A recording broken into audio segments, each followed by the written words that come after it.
And the particularity of Lilian Rossi in her teaching is that what is fantastic, which I've never seen with any other teacher, is that she was understanding, technically speaking, she could know exactly what was missing in your playing. Hi, I'm Leah Roseman, and this is my podcast, Conversations with Musicians, which I hope inspires you through the personal stories of a diversity of musicians with in-depth conversations and great music that reveal the depth and breadth to a life in music.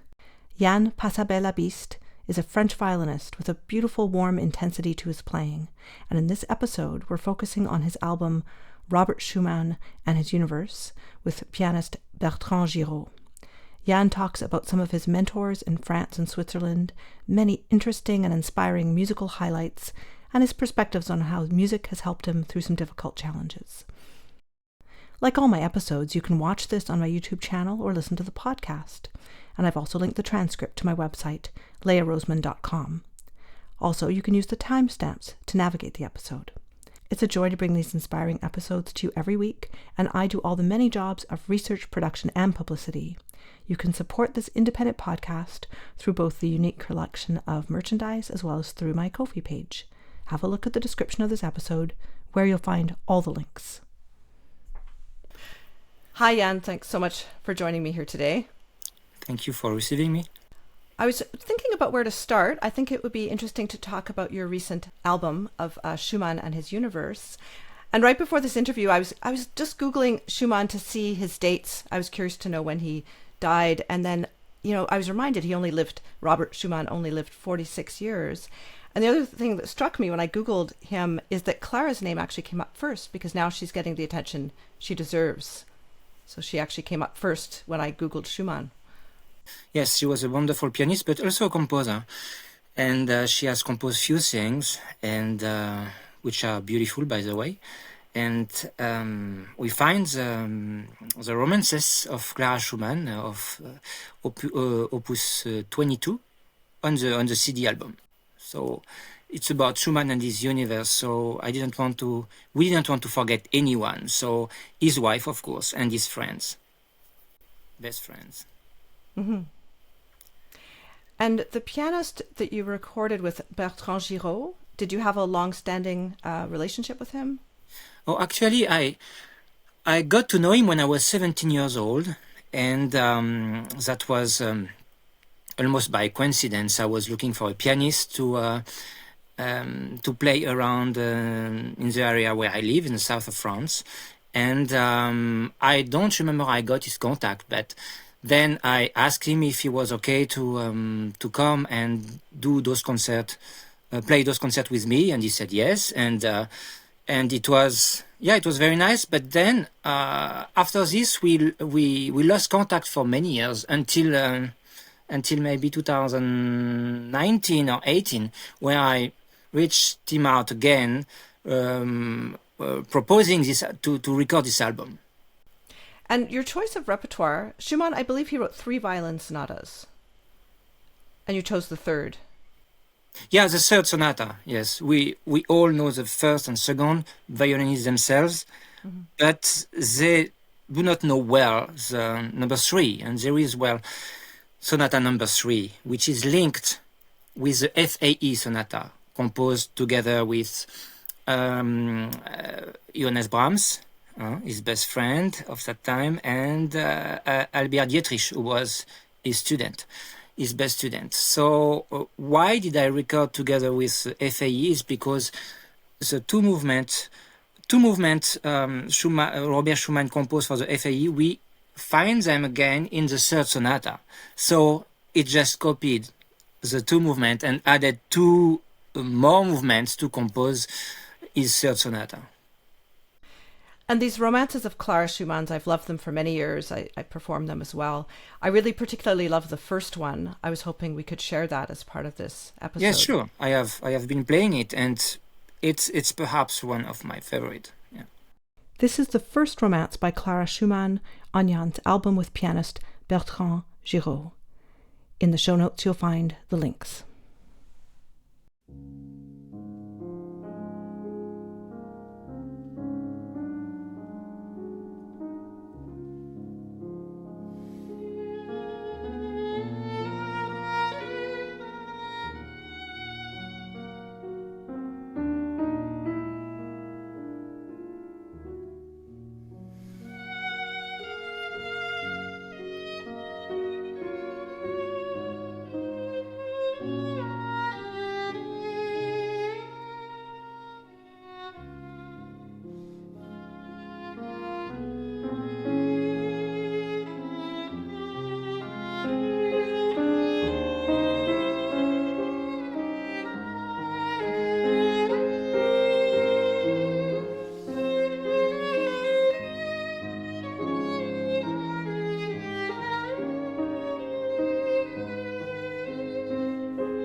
So you went to the Paris Conservatoire, correct? I studied in Paris, but not in the Superior Conservatory. I did my master in a superior school of music in Geneva, in Switzerland. Mm-hmm. Yes, I was going to ask you about that experience because coming from France and, you know, it's a French culture, but it's different. You studied with Jean-Pierre Wallace? Yes, in Geneva, yes, exactly. Well, we kind of skipped ahead to Geneva, but I was curious about your childhood as a violinist because you excelled very young. You did many, many competitions. And I was curious what that felt like for you. I am coming from a family of musicians. My father was a flutist and also conductor, and now he's composing. He has done many things in his life, also conducting, directing music school. He also created many of them. So in my family, we are all playing an instrument. So how did it feel like?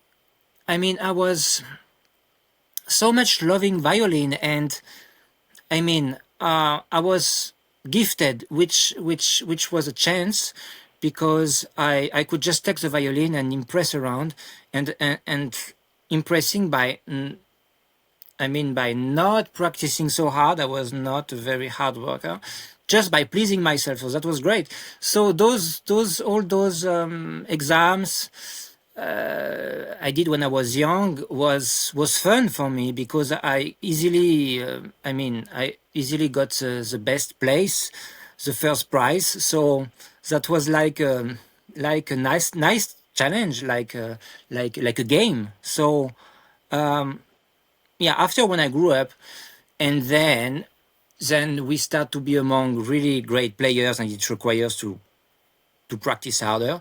Then we start to feel more stress, and it's less fun, because we realize more what we are doing on stage.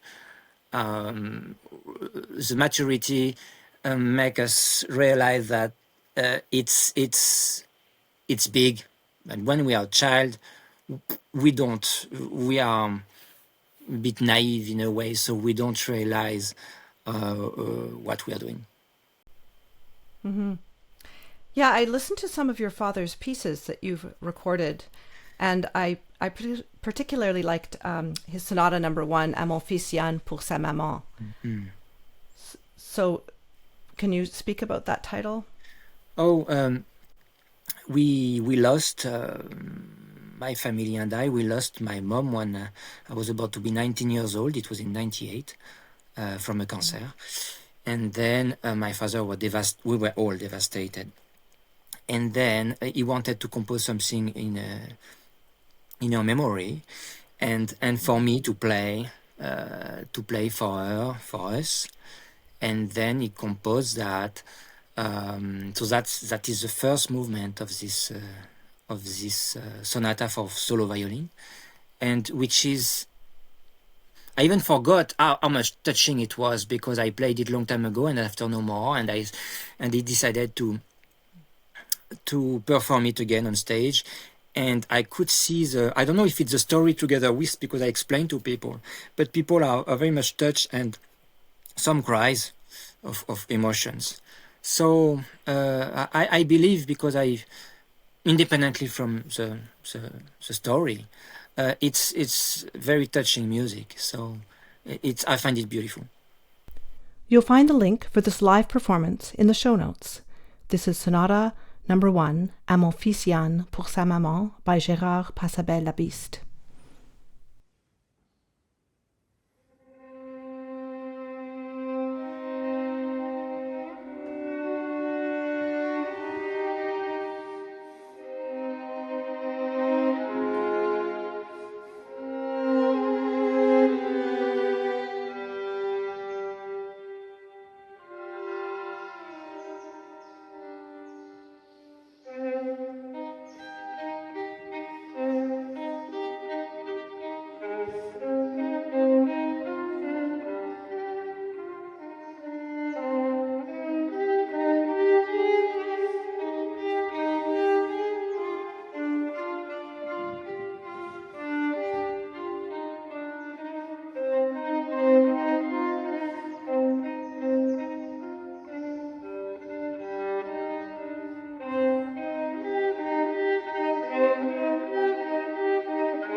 Your mother knew that you were doing well with violin.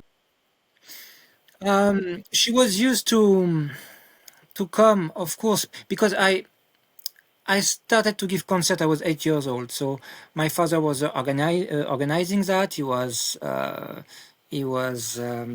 director of music school, and very early on, I started to perform. My mother was always here. Even on my exam, when the audience was allowed but she was usually not staying during the performance. She was going out because she was her heartbeat was beating. It was so fast that she thought that it. I might feel it in a way and be disturbed. So she preferred to go out during exams. That was very sweet of her. And yeah, but usually she was an all concert. She was here, and yes, supporting my father, who was my first teacher, supporting me, because she knew I was gifted. So yes, I had her entire support, and that was great to feel. Was she a musician as well? She was loving to listen to it, but she was not a musician herself. But then, by hearing music every day, on everyday basis, she become she started to develop a very good hearing, and then she could sometimes say things very impressive about what was not good enough, what could be played better. And someday I made a test to her, and I asked her if she could recognize if I sing to her or play beginning of violin concerti, if she could recognize the composer. And because I was not sure, but she did, and she said, "But do you think your mother is stupid?" or something like that. And I never forgot that. So did you grow up in the south of France? Yes, I am from Paris, but every holidays, vacations, we came here in the family home. And then, yes, this is why I can say I grew up here. And I really love this area of France. So your father, Gérard, he was a violinist as well. He is a violinist as well. You said he was your first teacher? Flutist. Oh, so what did he teach you then? Oh, because I was 3 years old.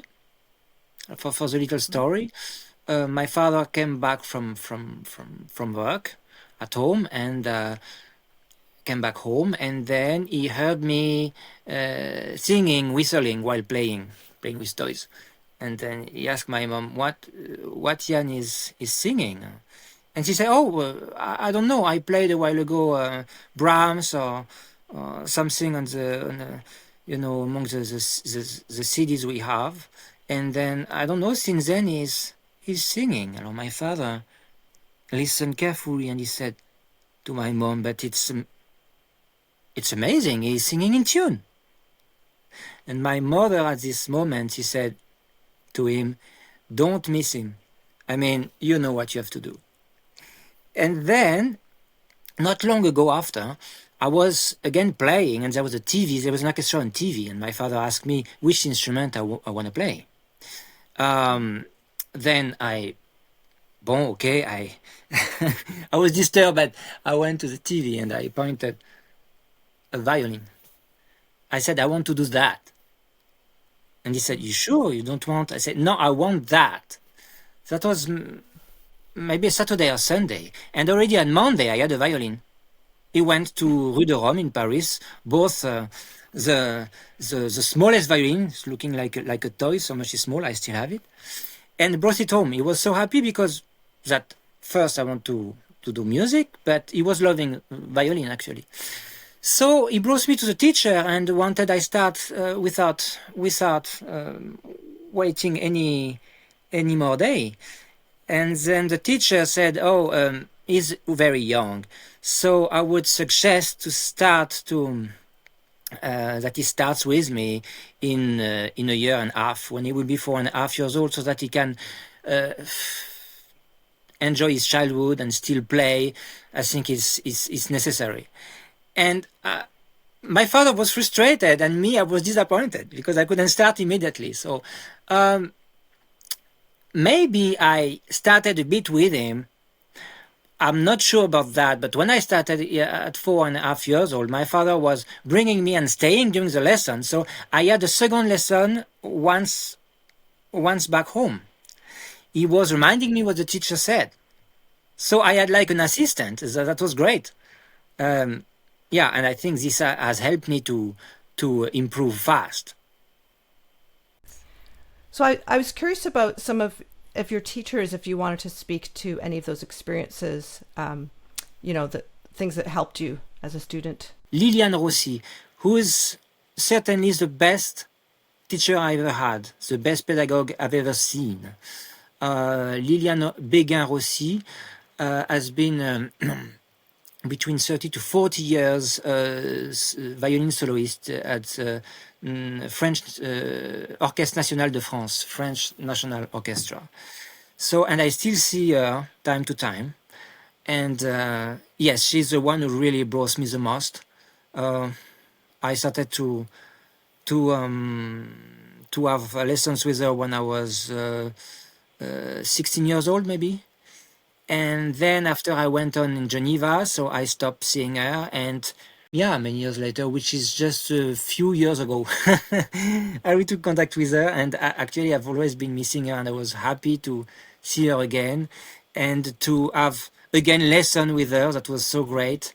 And yeah, I can say she's one of the two who has really brought me the most as violinist. Before her, there was, when I was very young, there was Monique Voisin-Vallet, who was a violinist in a French Philharmonic Orchestra, Orchestre Philharmonique de Radio France. She was violinist there, and she has been my very first teacher. Very patient, and for many years, she brought me a lot. So with Lilian, what about the style of her teaching was so effective for you, do you think? For me, Lilian Rossi is not only I cannot say she's not only a teacher, because to be a very good teacher, it's not only about your skills and your pedagogy. It's something about your personality, your communication, your approach. And Madame Rossi has always been very human. She was really social, very understanding. And this is why I felt really supported and carried during my cursus with her, because there was this approach. She was what she had to be. I mean, not too sweet, not too soft, because I mean, otherwise I would have maybe stopped to practice. But she always had this quality to be a great person as well. And the particularity of Lilian Rossi in her teaching is that what is fantastic, which I've never seen with any other teacher, is that she was understanding, technically speaking. She could know exactly what was missing in your playing. For example, like a car specialist who would be in front of a car and he knows exactly how the car is composed, and according to the sound, what is missing, how we could make it better, which piece should we change. Voilà, this is Madame Rossi. Amazing. Yeah, wonderful. You're about to hear the Brahms Scherzo from the F.A.E. Sonata. This is on Yann's album, linked in the description.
Living in Geneva with the mountains is so different than Paris. What was it like when you moved there? And you lived in Switzerland for a while afterwards as well. Oh, actually, I was living in the French border because it was cheaper. So, like many students, I have enjoyed it very much. Alors, at the same time, I lost my mom in March '98, and I succeeded the exam to enter in Jean-Pierre Vallet's class in June of the same year. And I started in September, October. So it was on one go very, very hard because for the first time of my life, I had no more mom and I was living alone. So that was really abrupt, very hard. But what I have enjoyed very much is that this music school was really international. Many people students from different countries were students studying in this music school. So that was very interesting and exciting, I would say, to see all those people from different background, culture, and so on. So yes, I really enjoyed, and I could also. I saw some first prize from Paris Conservatory, Superior Conservatory, coming in Geneva to make like a master after the first prize with the same teacher I had. So that was very nice, and this made the level to be high. And you did play you were a member of the Tonhalle Orchestra in Zurich? Yes. I was. For a few years? 2005 to 2009. Oh, that was I would say my best musical experience in life. Yes. Mm-hmm. Yeah, it's a very good orchestra, but you did decide to leave.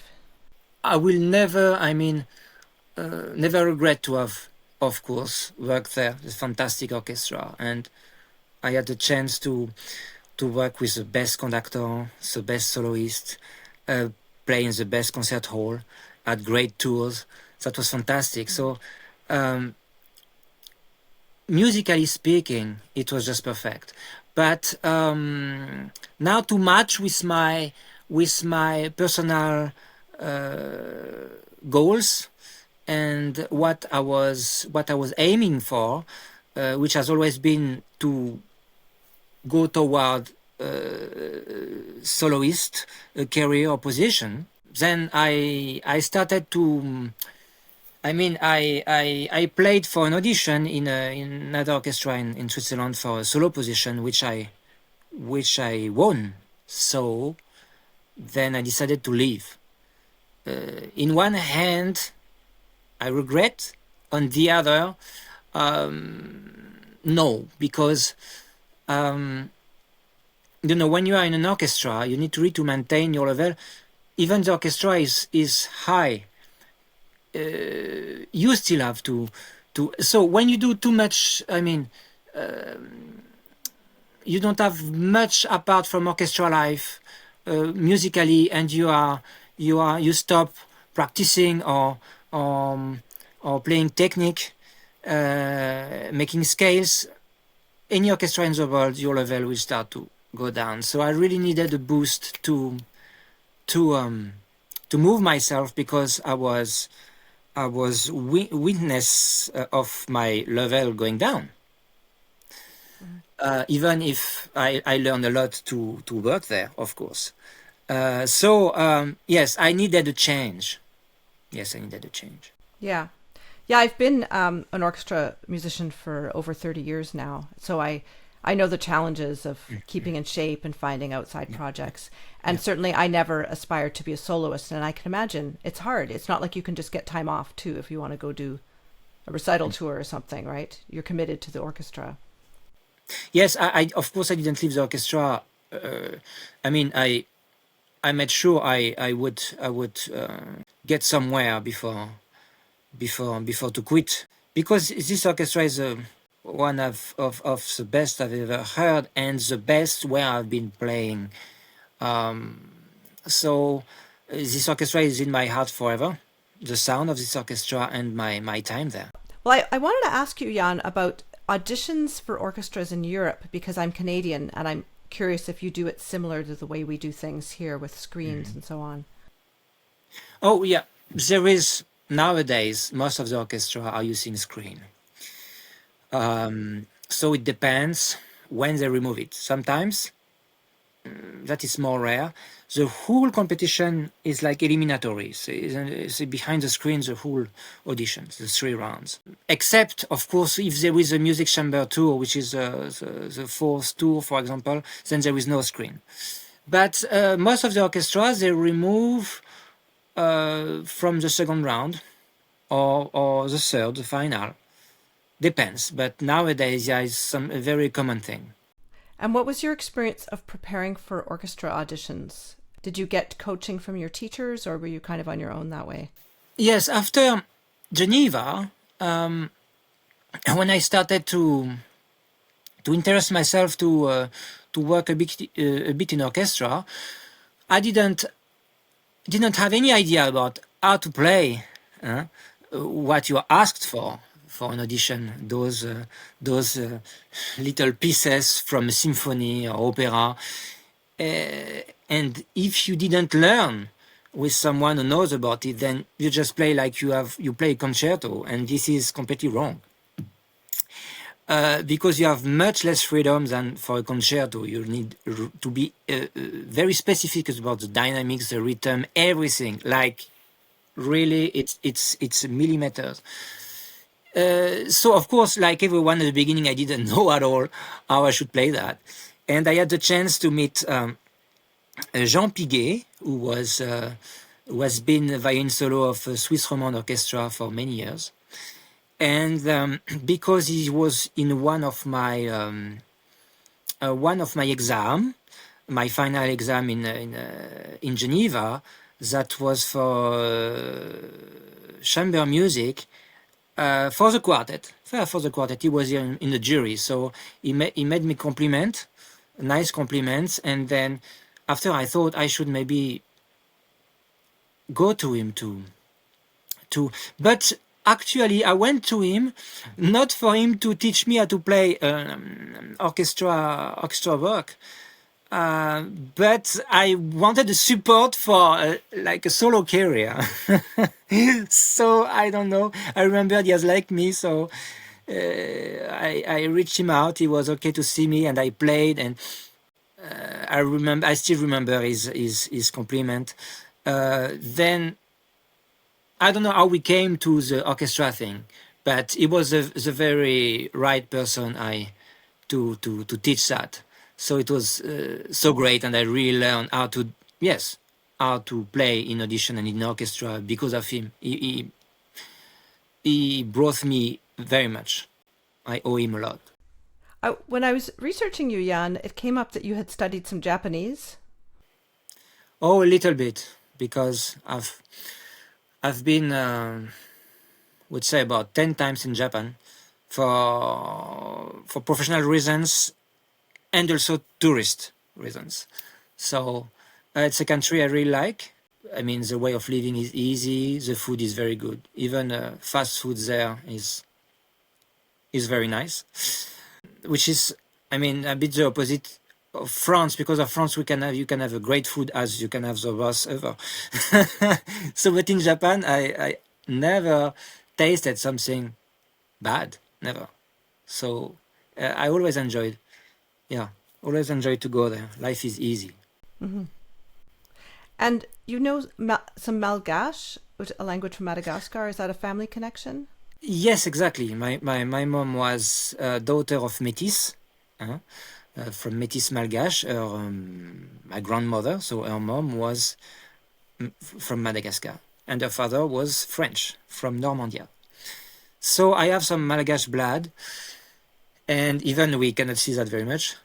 Um, and yes, I was used. I had the opportunity to go there several times.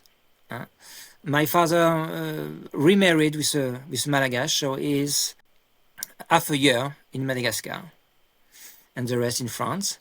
Now these days more in Madagascar because he loves this country. So yes, so of course going there, and it was fun for me to learn a bit some basics and the language of my mom, because she was born in France, but at the age of 3 years old she went to Madagascar until 16 years old she came to Paris.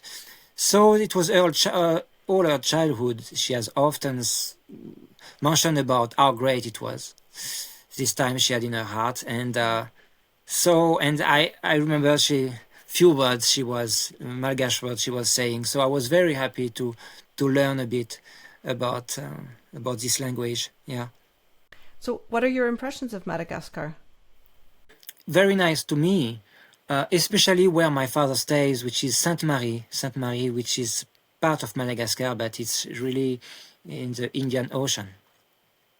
So much nicer than the capital, who still suffers poverty and things we can see. So it's not so I would say the best place to stay. So Malgache people are very welcoming tourists, foreigners. There are many. And what is interesting about Madagascar is that they have this mix of culture between African and Asian. So long ago, Malaysia has occupied Madagascar. So on their face, we can see some Asian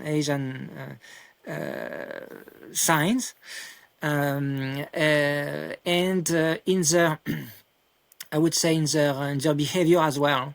I would say they are more Asian than African in terms of behaving. And I was wondering, in your role as a soloist and chamber musician, if you've collaborated with composers. I mean, other than your father. No, only my father. Oh, I was not against to work with any other. I didn't have the opportunity. This didn't come up. So and for now, only my father, and I enjoy a lot. We have really this connection as musician, most of all, because I can understand his music. I feel it like I compose it myself, and he really loves my way to play it. And sometimes not even what is written, I propose something, and he likes my approach and ideas. So it's like a perfect team. It's really enjoyable. It's really fun to work together. And you said your dad started composing later in life, like he wasn't always a composer? He was kind of always composing, but more arranging. And he became composer mostly after my mom's departure. So like full time. He stopped teaching and even playing flute, and now he's composing really full time. It's his joy in life. I was wondering about if you want to share helpful habits you have in terms of your routine as a violinist or just as a person. Oh, I'm used now, because before, no, when I was still in Tonhalle, I was not doing that. Now, I would say I'm really regularly practicing scales every day. And this is very good. Very good. Scales mostly third, sixth, and more, because for the hand shape, that's very good.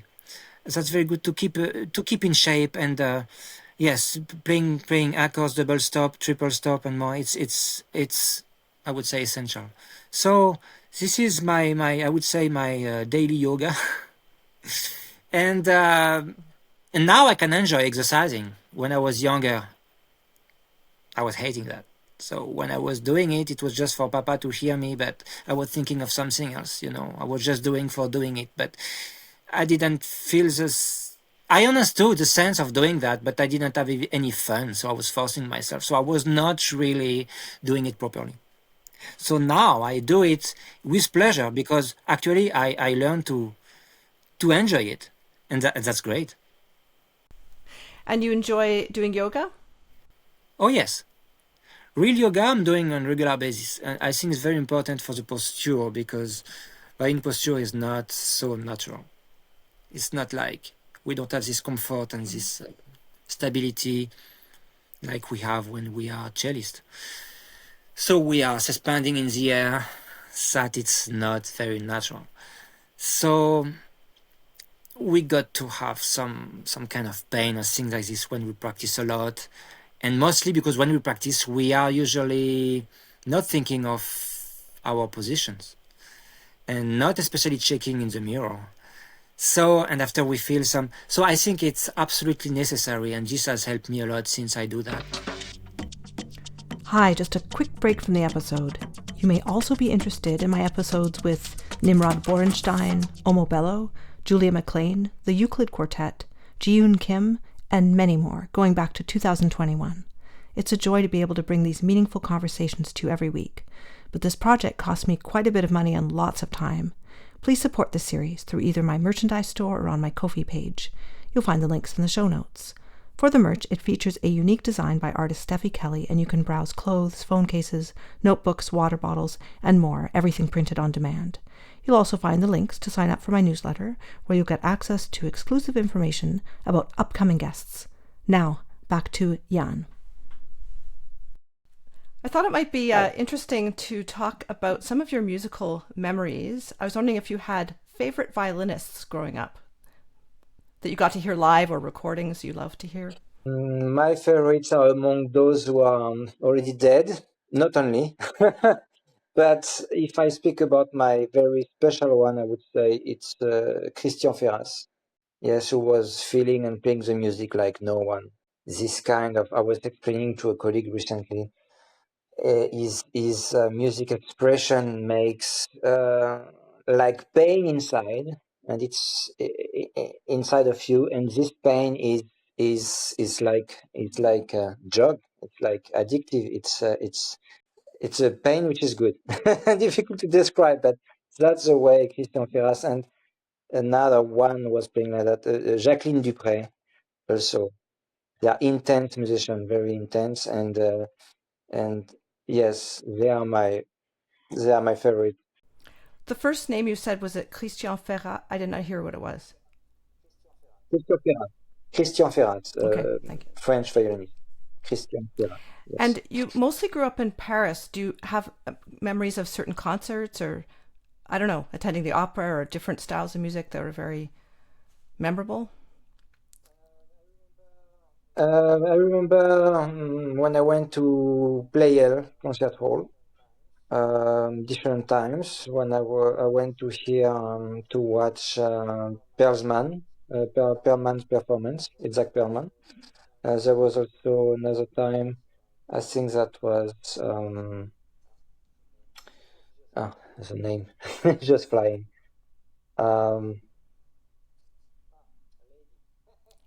A lady who was being noticed by Oh, Anne-Sophie Karajan. Mutter.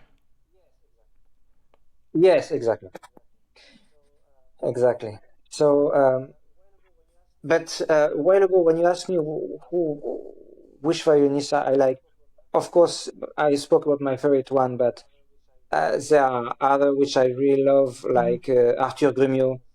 I want to say because Christian Ferras is not the only one. Isaac Perlman, I like it. I've always loved him. But Arthur Grumio is his way to play Mozart is really Mozart teacher for me. We forget the violin. There's no more violin, no more technical things. There's a voice, and I think it's a way as one of those rare musicians who understood how to play Mozart. I think. So Arthur Grumio, Seditak Perlman, still alive, Vengerov, Maxime Vengerov. Um, uh, there is there's many other, but I cannot mention them all. So if you want to hear more No, name, I can just tell you. it's interesting. And about yes, about of course Anne-Sophie Mutter. Yes, I spoke about her. Great. I always loved her playing. Very engaged, very powerful, very. Now still among living people, there is Julia Fischer. I really like Julia Fischer. It's very clean, very pure. I have played Mozart concerto with her. I was in the orchestra in Tonhalle orchestra accompanying her, and her Mozart was super class, very clean. She's a great player. There is Augustina Delic, who's really amazing because whatever he plays, it's always super clean. And even as violinist, sometimes there is a moment in concerti or uh, it's you never hear that completely super clean because it's very difficult. But Augustin Adeli, she can. So whatever he plays, it's always super clean, and you wonder, does he have a secret or something? Because it does better than any other. So he's amazing. He's really a real big violinist. Yes, I've Yes. had the fortune to hear him live a couple of times. Wonderful. Oh, yeah, must be so great. I didn't have the chance to hear him live. So about concert memories, there are those, and there are more. But then I was younger. There was, yes, I was younger when I watched Mozart violin viola concerto with Augustin Dumay violin and Gérard Passabet Mm-hmm. viola. I was young at that time. And I also heard um, um, Pierre Amoyal in Mm-hmm. Beethoven concerto. So, but there is different concert I've watched. I have the autograph sign Mm-hmm. of Isaac Perlman. I heard him also later in Zurich. It was still, even his age, it was still, it's always beautiful. Mm-hmm. Whatever. As soon as he plays the violin, it's beautiful. It's just, it's very much singing. I love his sound, his vibrato is so generous. And I think this man, I've met him once, but I can't say I know him, but I think Mm-hmm. he's a generous person. I can tell, I can feel, can see. Yes. Now, on your website, you have this quote. I think it's yours: "Play as if tomorrow does not exist." That's my phrase. Yes, I have been a bit stealing it, if I may say, when I watched the movie Shine. There was a teacher of David Elfgott who say something like this: "Play like tomorrow does not exist." And so I want to be honest and say it's actually this sentence does not come from me, but this is the way I see and feel music. So this is why I took it. Uh, and actually, I even wrote somewhere on my Facebook like, uh, live, love, and play the instrument like tomorrow does not exist. Yes, with this same intensity, like there is no tomorrow. So I give all now. Yes. Now, how did the pandemic affect you when everything was suddenly shut down? For me, it was a bit hard because I couldn't be on stage anymore. And I think a musician not being able any longer to play in front of an audience is just dying. And I was dying in that way. I had a chance to meet someone who organized a concert for me alone, a violin solo at a place. And that was oh, so great that I could play again after many months. I could play again, and I was even I had this new anxiety, it's like a training. It's like when you go to fitness, your muscles and so on. And it's the same on stage. If you don't go for a while and you come back on stage, you have like a new anxiety. So I was very anxious, like it's my very first concert. But it went well, and it was so great because I was like retrieving myself. I was quite satisfied with my playing. I could retrieve myself emotionally, musically speaking. And I remember I cried during the break. I went to the toilet and cried. It was very strong. So happy to re- refine myself with my instrument, with the violin. Yes. Yeah, for myself, when we started playing again, it was live streams. We did a lot of live streams, and that felt weird because there's this permanence. It's not just like playing a concert in the moment, and the audience is so far. Yes. So that was strange for me. Yeah. And there is even stranger than this when there was those concert hall with Yeah. no audience. That's just terrible. Just terrible. Or so like I don't know how many meters between chairs when I watched Berliner Philharmoniker playing. They were very far from each other with mask, and it's almost like a bad joke. And then you say, it can't be real. We couldn't we couldn't go so down. So you of course really hope every day that we'll come back to Mm. normal life again, because this is all except what humanity requires, what people needs. We need contact with each other. It's terrible to otherwise it's just spirit dying. I mean, it was a very, very great challenge, I think, for everyone. But for us musicians, it was very frustrating not to be able to play in front of someone, uh, unless at home. I think it was already great if we could play in front of a friend or something, or like I had, because it's like death. You're about to hear the second romance of Robert Schumann, Opus 94, from Yann's album with Bertrand Giraud, Robert Schumann et son univers.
I was also curious to talk about the kind of ecosystem of music in France, because you do have your conservatoire system.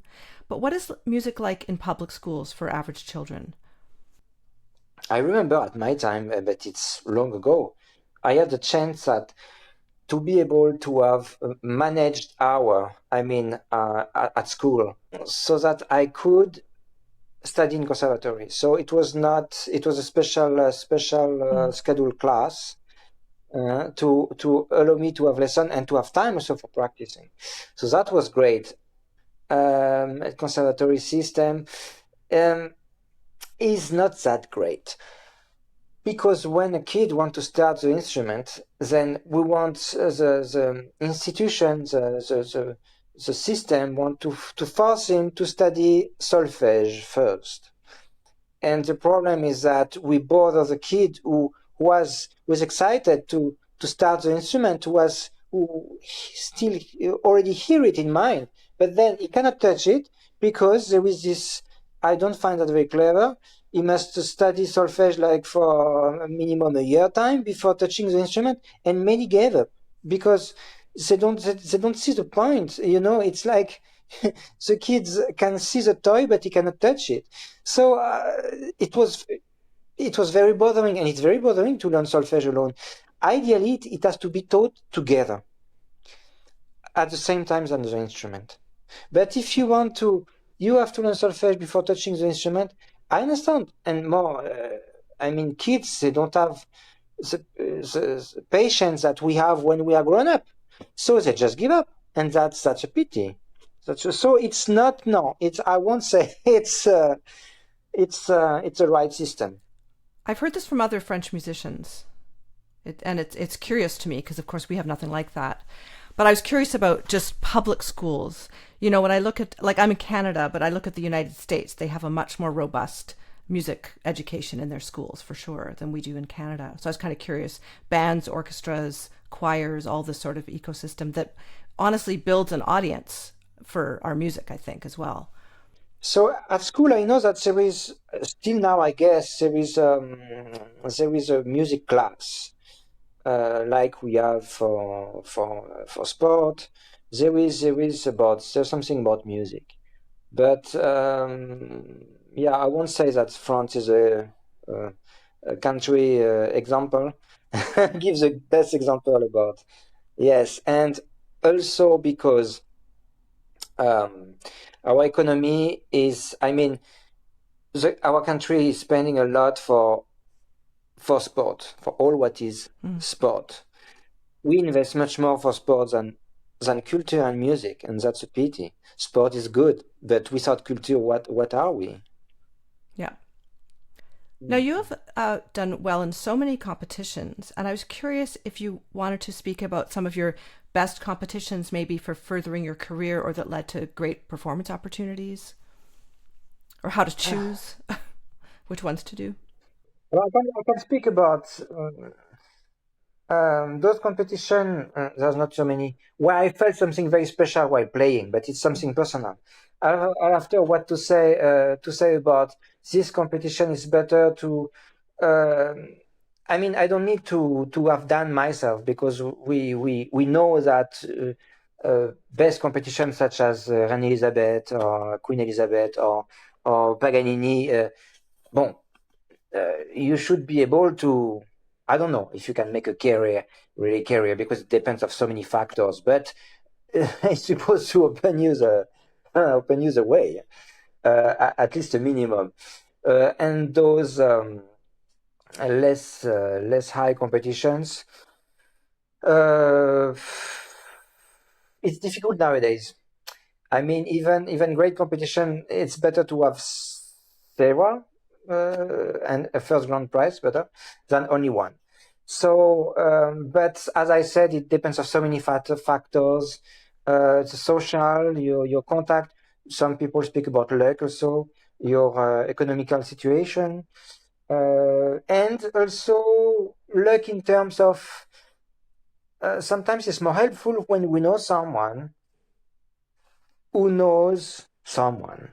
So, which is about concert or artistic agency or rather than, because if you don't just show off like, hey, I'm a violinist, I'm looking for an agency, and for an agency, and you have a very strong curriculum, but then you are not known, like recommended, or unless you are a superstar, but then you are not, no, they didn't hear about you from someone they know. So it always helps to know someone they know, they trust.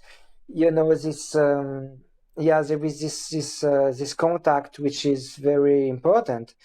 So the human part about and recommendation, I think, is it's super important, in fact. Yes, you can suddenly have the door opening to you because the person both know the same person, and you trust this person, rather than it can be, you can struggle really, really, really long if you are not introduced by someone, or something like that. So, and now to speak about those competitions, especially in my mind, my memory, in my heart, because something special happened. I would say first there was my virtuosity prize, my master in Geneva, but it's not international competition. It was my master. Why was it special? Because I felt strong on stage. I remember before playing, I was in the practicing room, and I was anxious, and then I was thinking, how can I, I was trying to comfort myself, and I was looking for a sound. I was about to start with Bach, the sound to have, and then that morning I've listened Schering playing Bach, and I remembered it, and then I tried to have his sound. It was just like I turn on the the somehow in my mind, and I went on stage, and I play, I would say, differently. I cannot say I play like Schering, but I really felt like the sound I heard from him, and I tried to approach, I had it on stage. That was amazing. And that was in 2001. And I had my mother pictures in my shirt, returned, so that it's a bit discreet, because she died in 98. And I wanted, she's here on that day helping. Definitely she was here, but she didn't need any pictures, but me, I needed. So that was special to me. After about international competitions, there was Tibor Varga competition in 2001. Still in 2001, it was during summer.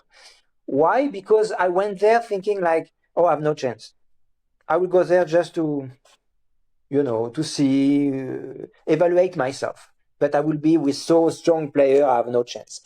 And I was a bit type of preparing always last minute. So I had 2 weeks before, I realized that, I have 2 weeks left. What do? I go to the competition, or shall I cancel? And then, of course, a part of me wanted to cancel, because it's so scary to have only 2 weeks time. Even, of course, some of the program was the same that I played for my master. It's when you stop practicing it, you have almost, in a way, always like to start from zero. So I said, another part of me said, Yann, so you have balls, assume what you did, and just practice hard. That's what I did. I was practicing around 8 hours. I don't know if I did that 2 weeks, but I did that for more than a week for sure. 7 days to 10 days. And then I went there. I did a very strong first round. And I remember I played in the morning. I don't like morning. I'm not a matinal person. And I was unlucky. It was, draw of lottery. I was maybe the very first one of the competition. Oh no. I went there and I did really my best. But I still thought it's not enough. But at least I was satisfied. I did my best. And when we several days later, because there were many candidates, the result came. I remember I heard my name first, but that's normal because it was by playing order. And then when I heard my name, I asked my my colleague, another violinist competitor beside, I said, "Did you hear my name?" I was not sure. I wanted to make sure I heard my name, and I was so. I cried. So it was my very first international competition. I cried of happiness. We were. We were about 50 people, and in semi-final were only 11 or 12. Oh my God! And I remember I went to the jury, and the I was unshaking and shaking the hand, like thanking them, And he's asking me, but you passed to the semi-final, right? I said yes. I said, why do you come already to us? I said, because I want to thank you. I'm so happy. I'm okay now if it doesn't go farther. But it's like I've realized dreams. So thank you so much. That was in 2001, special to me. But there are a few others. There is in 2012 Valsesia Musica in Italy. That year there was only 2 rounds instead of 3. I don't know. I can't remember why. From the first round, it was a concerto, first round only. Concerto, one movement of concerto, and directly the final. If I am not, yeah, it was something like this. I've played. I remember why is it special, because it was very intense, very intense. I went on stage, and I remember I asked my uncle if he could, send me vibes, all that, and I when I went on stage, I felt so strong, unbeatable, and I played better than when I was home or anywhere else. It was amazing. I could decide to do something musically, something new. I didn't fear. New just on stage. I was succeeding everything, and I felt like I was making one with everything around me. People, the concert hall, the music piece, the pianist, everything I was making, I was feeling so strong and so high. And there was a moment in Tchaikovsky in the first movement when we are going very high like this. It's a singing melody, very high, and I felt like I was like an eagle, very high in the sky, on the top of a mountain with a beautiful panorama. I felt like this, and after playing, I cried non-stop. I couldn't. It was so strong. I couldn't hold myself. I cried for several minutes non-stop. So much it was strong. So I never retrieved that. I regretted. I said, what's the recipe? How to experience this again? Because it's unforgettable and it's so amazing. It's much better than any kind of drug. It's fantastic. Fantastic. And that is in my memory, in my heart forever, and never had it again like that. And in 2014, when I won my first grand prize in Padova international competition in Italy, a bit the same but different. I felt like I was my final stage with Tchaikovsky. I was like also uniting with everything around me, and I felt like I was a team for myself on the violin. It's difficult to explain, but it was like we are several. One is thinking about, for example, the bow, one about the left hand, one about the orchestra, one about the sound check. I felt like I was 10 people myself. It was different from 2012, less intense, but it was also very special experience and very unique, I would say. So those are very memorable for me and unforgettable. Mm-hmm. Yeah, it's very interesting. Some of the stuff you're saying, about inhabiting almost a character like an actor, like when you said you thought of sharing and then you went out and played Bach. I've used that technique sometimes as well with extreme nerves of just feeling like I'm somebody else. And I think what it enables us to do is maybe get rid of the ego and it's just the music because we take ourselves, our nervous wreck out of the occasion, out of the Yeah. equation. You know what I mean? Yes. Uh, Whenever when we play, which is competition or concert, we we play a piece and probably a masterpiece. There is a composer, there is a great person who wrote it with his own story. So remaining humble is important, I think, if we don't want to go over the real music frame. My teacher was saying, "Ah oui, serve the music, but don't use it." So in French, it's even better because it sers la musique, mais ne t'en sers pas. So it's the same verb at the end.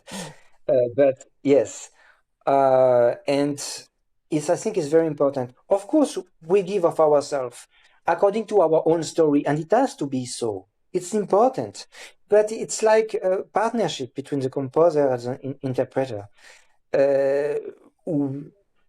We can find similarities with both stories, and it's like resonating. The composer who's probably dead from a long time, and similar experience on that moment he was experiencing that, and in your life you have already experienced that. So it's like doing echo in you, and it's magical in a way, very magical, and you communicate with the audience. So, but it's important to remember that you serve music. If you really want to do yourself, you should play your own music. But if you read a text, you need to respect the text, the period, and everything. So it's just when you put of yourself on yourself, it's just, I would say, minimum. Now, have you written any of your own cadenzas for concertos, for example? I wanted to, I didn't, but I wrote cadenza for Mozart Serenade. There is a moment where there is a violin soloist with the orchestra, and the conductor said that, or invited me to write my own cadenza or something like that. So I did.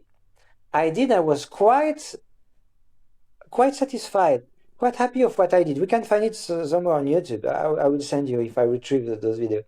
But then the music, I didn't keep it. At the end of the concert, someone told me, "Oh, you forgot," and I said, "Oh, maybe it was the conductor." I said, "I give it to you." Now if it's to do again, of course I keep, and I mean, I just gave it, and no, well, I don't really mind if I hear someday someone says that it's him who wrote. I will not, my ego will not suffer. But I mean, I didn't even think that. Yeah, so I would do differently today. So um, I think I can still play. If I listen to the video, I will remember it, but I don't have the score anymore. So I'm curious, what are two or three of your most favorite concertos to perform? Oh, I will speak about what I did in my life in the order. And the order doesn't mean that I prefer the first better than the third, for example. But I started with the Sibelius when I was in Geneva. The first year, after 1 year, we had an exam to enter in master, and then I played the first movement of Sibelius. I remember. And and a little quote about that is that at the end there is many octava notes, and I have never been so comfortable about. And also I was reluctant to practice them, fingered octava. So I did them 1/4, all of them, and it was I did them like, I mean, as good as if I was a better uh, I mean fingered octava player. They were in tune, actually. So that was Sibelius. And then afterwards, what did I play for my master? I played Shostakovich. Really like Shostakovich. I played the third and fourth movement of the first one in A minor. I think it's the first concerto. So exciting. Yes, exciting to play. So great. It's a great music. And quickly after Geneva, I had like 5 concerts. First, it was in 2001. I had few concerts, like 3 concerts with Brahms. Yes, I was wanted to play Brahms this long time. So, but we didn't have a real orchestra. So I mean, the effective was smaller. But and I remember we didn't have what we were lacking different wind player. And my friend, I had a friend who was saxophonist, and she played a part. What is great with saxophone is that there is a power of brass, but there is a fineness of wood. And it was absolutely not shocking. After the year later, in 2002, we had more people and a bigger orchestra, and I played it like 5 times successively. And that was so exciting. Oh, yes. I said, oh, I could do that all my life. That Brahms. And then Tchaikovsky came, I think, afterwards. Tchaikovsky has been my very first concerto, my dream concerto, my first love. I was still a kid, and I remember I had a tape of Christian Ferras performing. And that is, yes, that's was my favorite. I would say my precious stone. This concerto with him. So I always wanted. So I didn't, always wanted to play Tchaikovsky, but I didn't start with Tchaikovsky. So it's like in a way as if I want not to finish, but to put, when you keep things at the end because they are better. So I kept it for later, and I know it very well by now. I played it so many times, and in 2014 when I won the first grand prize, it's so enjoyable to play it with orchestra. It's magnificent. But I would say Brahms too, and Sibelius too, and Beethoven for sure. Except that Beethoven, it's I would fear more, and it's if you want to hear the story, I have a story about Beethoven concerto. You want to hear? Sure. Alors, I was in Geneva, still student, and my teacher said, "So for next time, I want that you study Beethoven concerto." I said, "Okay." Bon. I went home. I start practicing, and I found it was sounding horrible. Horrible because it requires so much about cleanliness, about intonation, about vibrato. Everything is so delicate. You feel like you are high in the sky on a rope, naked, and there is no fillet, no security, nothing. That was terrible. And at this time, I said, no, I will give up. I will tell my teacher, no. First, it's painful when I practice, but I'm not good enough to study this music yet. So when I saw him, he said, how about Beethoven concerto? Can you play? I said, I'm sorry. I'm very sorry. I stopped practicing. He said, why? I said, it's too hard for me. It's too difficult. He said to me, because you want to be too fast. Okay, next time we will see each other in about 3 weeks time, because I didn't see him too regularly. He was busy. He said, don't try to play it immediately now. Practice slowly, little by little, and I can tell you, if you have the patience, it will come. So I did really this effort because it's my teacher, and I have big trust in him. So I started to do what he said, and it was starting to sound, and I was starting to like playing it, and more and more. And after 3 weeks' time, I had the lesson, and he said, oh, so can you play the Beethoven concerto? I said, yes, I did. As you told me, I said, please, I listen. So while playing it, I was always, part of me was waiting to when he will stop me. In a way, hoping he will stop me. but he's not stopping me, and I continue to play again and again. I say, "Oh my God, he will not." He made me play the whole first movement, and when I'm finished, I was like exhausted emotionally. I turned to him and he said, "I will never forget that because for me it's a very meaningful compliment." He said, "Oh, this concerto is fitting you well," and I said, "Oh my God." But now, if I'm asked to to prepare that, I will feel the same like before. It's terrible, this concerto. And Oistra was saying that he will probably never be mature enough to play this concerto. Someone like Igor Oistra. So when you hear that, you say, "Okay, no chance for me." I forget the name of your teacher in Geneva. So which was this Jean-Pierre teacher? Vallée. Jean-Pierre Vallée, yes. Right.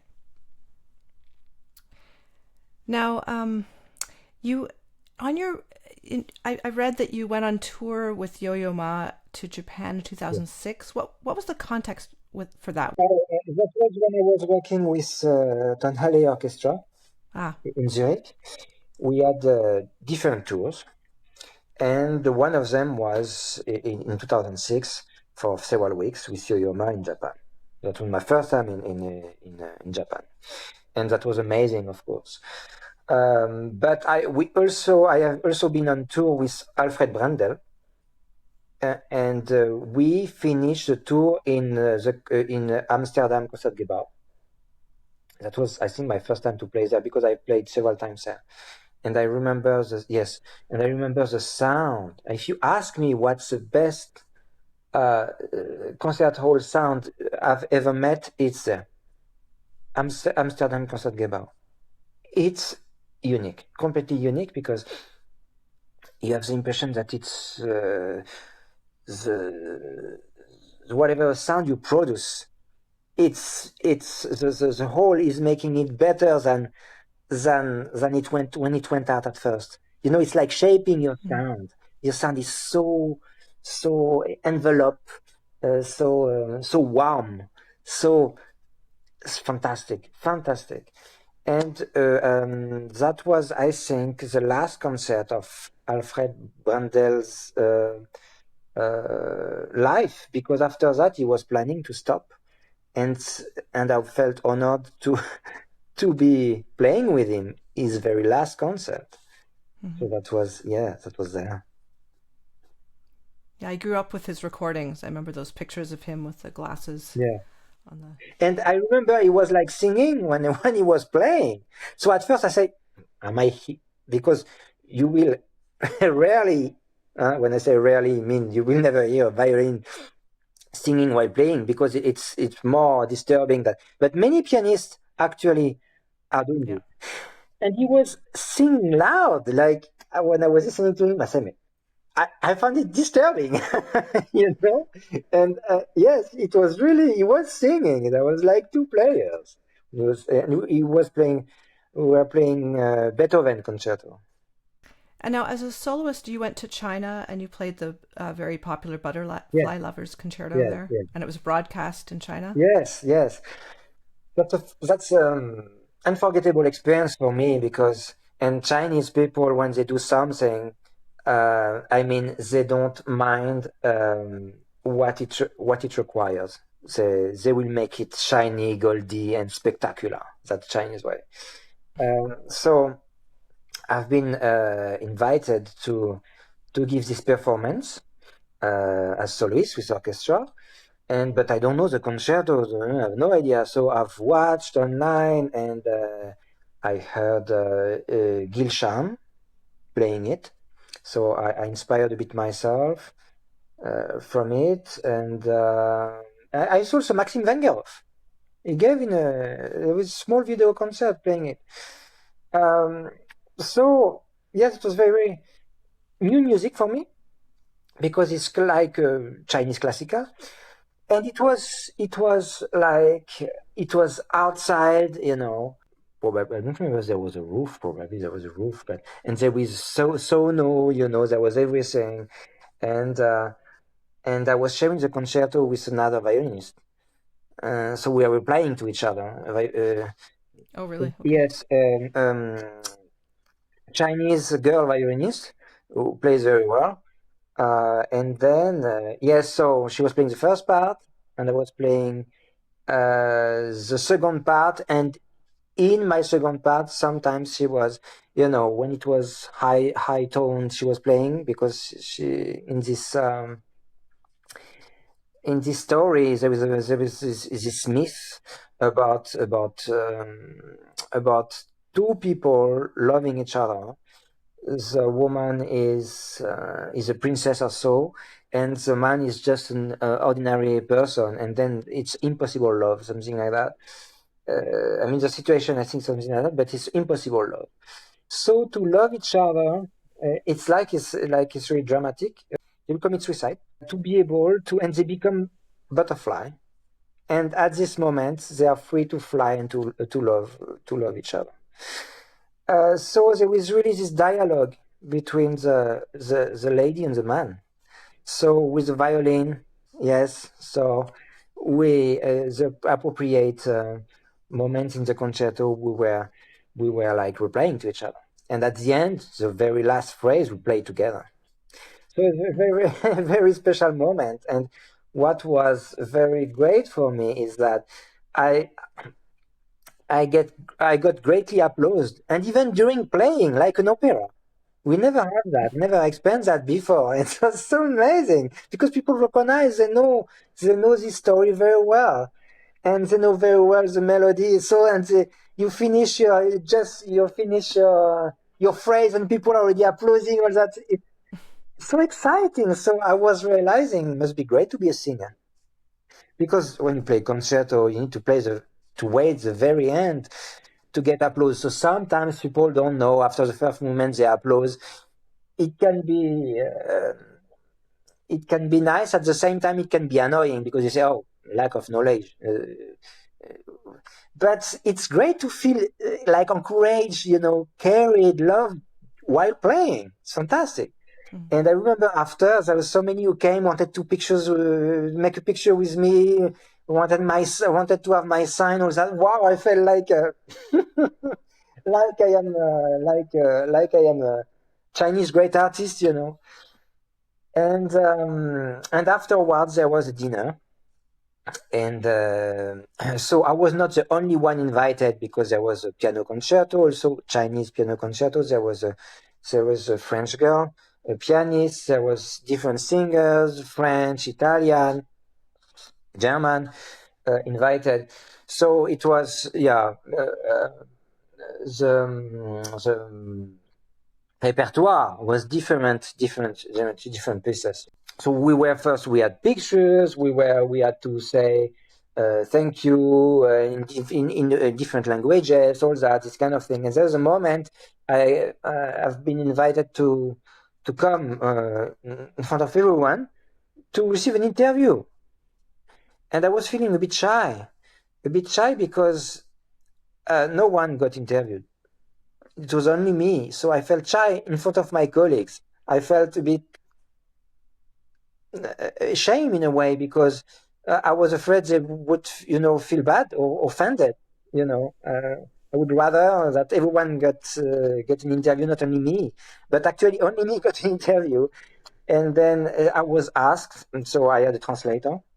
I was asked if I did special studies to play so well Chinese music, because I played like I completely understand their music, and it was a super success, and I was felt so honored to hear that. My God, wow! I said no, I didn't, but and then I tried to involve my colleagues, saying, since it's a story about love, as long as we have experienced love, then we can play this music, which is true at the same time. So I think I don't need special skills. If I know about love, I think I can play it. Anyone would know how to do that. And then they told me that this performance has been watched by 6 million people, because it was at the same broadcasted online on WeChat.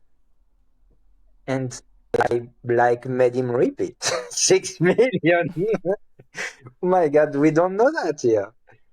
Wow, voilà, for different reasons, it's unforgettable experience, and I have been very well welcomed and liked.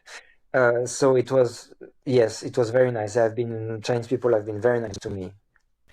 I wanted to ask you a little bit about concert, like your pre-concert routine, if there are things you do to help you feel calm and centered.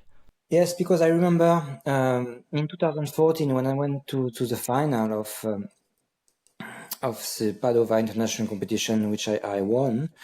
The 2 weeks before, because this competition is special, the two first rounds took place 1 year earlier, and the final was like many months later. And so the 2 weeks before, I was like doing a jogging for the length of the concerto, or even more. Concerto is about 40 minutes, the Tchaikovsky concerto, and I was running for minimum 45 minutes. And I wonder if I didn't double it, because I always heard from my teacher saying that if you want to be able to physically, emotionally and stuff, to handle a program of 1 hour, you need to prepare for 2 hours. So you need to double it to make sure. So, but that was about an hour every day, jogging, to be fit physically. And I think this really helps, because it's really physical. Huh? We forget this factor, but it's really physical when you are 40 minutes holding in the air the instrument on stage non-stop, because there is no break. It's tough in a way, so it requires preparation. So that was my preparation for that competition, and in general I recommend for competitions. And for concert, I would say I try not to be too much overwhelmed by my anxiety, so I practice slowly, passage, moment, unless I have the time to play more, but slowly. Slowly, it really helps. It's a question of reflex. At the same time, it's like a therapy, because when you play slowly, you calm yourself. You observe more what you do. Your fingers know more where to go, how to place themselves, etc. So playing slowly is very important. Before a concert, yes, I try to do that. Yeah, good advice.